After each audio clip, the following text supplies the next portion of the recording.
Well, hello guys, and I'm so sorry that I'm making you watch videos and basically study during a holiday, although I am not sure when you're actually watching this. Anyway, on the bright side, today's topic is actually very interesting. At least I think it's very interesting. I think it's very fun actually, because today's topic is the different ages of the superhero genre because academics and fans alike like to categorize the history of superhero comics into different eras. Now, there is not one universal categorization for this one. There are categorizations that break it down to smaller segments. They use six, seven, maybe even more eras, but I'm going to mostly talk about the most universal one, the most widespread one, which uses four eras. Now, I don't agree with that. Let me start with that I don't agree with that. And that is why I'm going to talk about four, five, five. That's five. Sorry, guys. So, five different eras of comic books, of superhero comics, more appropriately. And let's get started right away with the so called golden age of comics, which started with the first appearance of Superman. This is a very neat point here. Not all of the ages has such a neat starting and ending point. Some some has starting points that are kind of debated. Others there is more of a uh, transition between the ages, as you will see. But for the golden age, there is a pretty neat starting point, and that is the first appearance of Superman in Action Comics 1. Now, what do we need to know about the golden age of comics?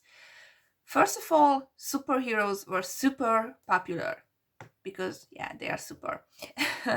Bad pun, I am so sorry. So yeah, superheroes became very popular and very widespread and mainstream during this era. There was basically a superhero boom where every company, and at this time there were a bunch of companies, comic book companies in America, everybody tried to copy Superman and his success. So we have a bunch of superhero characters. But what is mostly the same about them that these characters are pretty basic. Um, they don't have much internal conflict. They are not that detailed characters. They're kind of patronizing. They're always morally right. They just do their stuff, and they don't have much of a character to begin with. They are more uh, defined by their looks, by their powers, rather than their overall character. This is basically the problem today with Superman himself, if you think about it, because he's so prototypical, but today he is kind of boring. Okay, so that's basically about the characters themselves. How did the genre, the actual publications look like? Now, as we have talked about it, comics were super popular and mainstream. Comics were strictly mainstream, meaning that basically everybody was reading comics at the time. Like 95% of the whole population, or at least kids, were reading comics. They were cheap, they were easily available in supermarkets and newsstands, but they were not meant to last because the printing was bad quality, the paper was bad quality. Basically, they were meant to be read once and then thrown away. Or maybe you could collect a couple of those and then exchange it with your friends for other comics. So, yeah, they were not meant to last. They were disposable entertainment, and also because of that, there was not much of a continuity yet. Each story that was published in an issue was one complete story with a beginning and the end. For example, the first Superman story was 13 pages long and it was one compact story. In contrast, for example, today one storyline can run for 4 or 5 issues. So it takes the creators like 100 pages to tell a story instead of 13, because once again it was disposable. So they had to anticipate a reader who might not have read the previous issues, who wouldn't know what happened 2 months ago, or just in the previous issue, or who might not buy the next issue. During this time, anthology issues were also very popular. Many of the publications were anthology issues, meaning that they were longer booklets, like 64 pages long, and they contained a bunch of stories from different genres. For example, and I have in my notes, Action Comics 1, which had the first Superman story, also had a Chuck Dawson story, which was a Western, Zatara, Master Magician, which was a crime story, South Sea Strategy. It was a text feature, so 2 pages long with just some illustration but not broken down to panels and such. Sticky Miss Stimson, which was a slapstick comedy, The Adventures of Marco Polo, historical fiction, Pep Morgan, it was a sports comic basically, Scoop Scallon, 5-star reporter, crime story, Tex Thompson, also a crime story, and Odds and Ends, which was a sport feature once again. And some of those were black and white, some of those were colored. So you can see what a wide range of comics had during this time. Okay, but what about women? We have this idea that during this time you didn't really have women in comics. Just as romantic interest, maybe, damsels in distress to be rescued, and Wonder Woman. Now, actually, there were a fair number of women in comics during that time.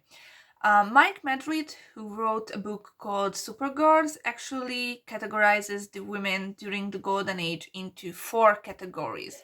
He calls them the debutantes, the victory girls, the partners or girlfriends, and the glamour girls. Now let's see what each category means. The debutantes, they are basically before the war. They are high society girls who are kind of bored with their life, and so they engage in superhero activity or just mask vigilantism to bring some adventure into their lives. They are doing it for themselves. They don't have a boyfriend they are following into this. They are independent, mostly rich, white, privileged women who do it for themselves once again. One of the most important and popular such character at this time was Miss Fury, who was, a rich girl who basically became a superhero by accident. She was going to a costume party and it turned out that another girl had the same costume as she had. So in the last moment, she chose to wear a leopard skin that used to be an African witch doctor's ceremonial robe, given to her by her uncle, if I remember well. Anyway, when she put it on, she got superpowers, basically. And if she already had superpowers, she just basically started doing superhero stuff. Not that she really liked it. What also makes this story very important, because she had her own series during this time, very few female characters actually got their own series. They were just featured in anthology issues, and most of them and most of them for only a couple of issues. But Miss Fury got her own title, and she was actually written and drawn by a woman called June Tarpey Mills. But of course, during this time, being a woman in comics who would have thought was a drawback. So she actually signed the comics as Tarpe Mills. So people would assume that she was a man. Now then we have the girlfriends. The girlfriends are basically the female partners of male superheroes. They are most often less significant and weaker and just inferior to their male counterparts, like things Superman and Supergirl, Hawkman, Hawkgirl. Just, do you see a pattern here? Man, girl, man, girl. And for example, Captain Marvel and Mary Marvel, they were twins. This Captain Marvel is not the Carol Danvers Captain Marvel, but the Shazam Captain Marvel, because the character was originally known as Captain Marvel in the late 30s.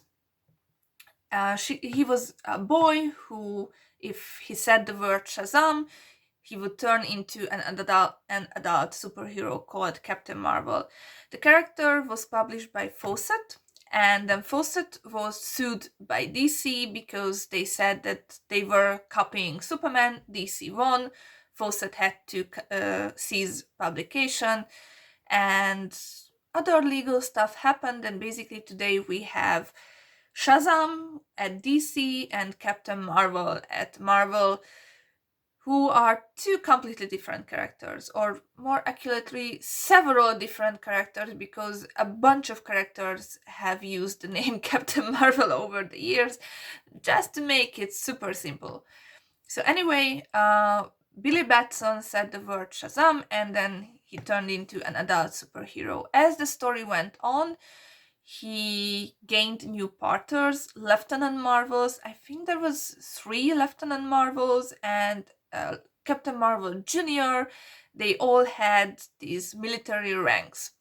And then it turned out that Billy had a twin sister, Mary, and she also gained this power that if she said Shazam, she would turn into a superhero. But the difference here is that she just turned into a slightly older version of herself, like 13 instead of 10. And she didn't get a military rank, but she was known as Mary Marvel. So yeah, the partners, the girlfriends, are always inferior to their male counterparts. And then we have the Victory Girls. Victory Girls are strictly connected to the Second World War. The Victory Girls came from all kinds of, all parts of life, all walks of life. They were secretaries and nurses and serving in the army in different positions, and they somehow always took part in the war effort. For example, a character would be an army nurse during the day, and a superhero, a masked vigilante during the night. Of course, they also kind of disappeared after the Second World War. And then we have the fourth category, which is the glamour girl. This came on after the Second World War, so we are talking about the late 40s, early 50s. And basically, these kind of characters actually mixed adventure with romance stories. They were glamorous girls, they were models and actresses in the limelight, and somehow ending up fighting crime. And many of the times they were actually drawn to appeal to the male gaze. So that's basically about women. Now, just as a mention, so basically, so yeah, sorry. So after the Second World War, as we have said, the popularity of superheroes fell. And some people actually count this late 40s, early 50s era into another era of comic books called the Atomic Age. I'm not going to care about that. For me, the Golden Age started with Superman and lasted until, and here comes the caveat, because the next age, the Silver Age, doesn't really have a neat starting point, whatever people say. I'm going to stop this video now. So, because if I keep talking, this video would be super long and it would take forever to upload. So I'm going to break today's topic into more videos according to the eras. So I'll be back with the Silver Age in a moment.